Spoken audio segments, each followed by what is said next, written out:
Jeudi 10 septembre 2020, première destination, le Gabon, avec le quotidien L'Union qui évoque un accord et des engagements. Déclenché le 15 juin dernier par le SINAPEF, la grève générale illimitée au ministère des Eaux et Forêts entachée de violences policières sur les manifestants a été suspendue à l'issue de la signature d'un protocole d'accord entre l'autorité de tutelle et les deux syndicats maisons. Un consensus fait d'engagement mutuel à respecter par toutes les parties. Au Togo, Liberté dit que la prison civile de Lomé aurait mauvaise réputation. Repas insignifiants, hygiène et salubrité peu reluisantes, cellules surpeuplées. Au Sénégal, on parle encore et toujours d'inondations, notamment avec Tribune, qui écrit « Détresse des populations qui pataugent dans les eaux, les inondations réchauffent le climat politique ».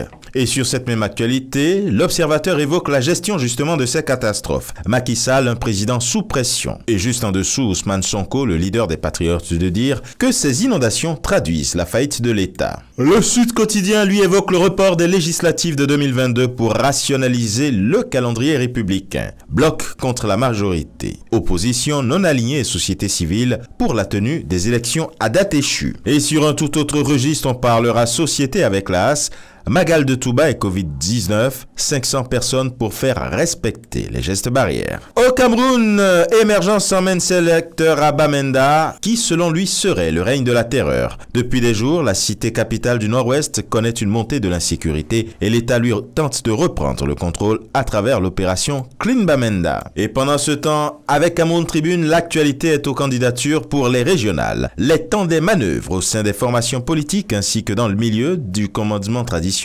l'on s'active afin de définir des critères de sélection. Les autorités administratives ont également été mobilisées pour l'encadrement du processus. Et il pleut sur mutation un déluge de sanctions au sein du RDPC. La commission de discipline du parti au pouvoir a rendu son verdict hier et le journal de proposer dans ses colonnes l'intégralité ainsi que le décryptage des décisions validées par le président camerounais Paul Biya. En Côte d'Ivoire, Fraternité Matin s'intéresse à l'accueil triomphal accordé au président Alassane Dramane Ouattara dans le Moronou. Et le numéro 1 ivoirien de dire « Je suis venu écouter les populations ». Et de deux, la même actualité en manchette du jour plus, visite d'État du président de la République dans la région du Moronou. Ouattara a accueilli en fanfare à Bangouanou.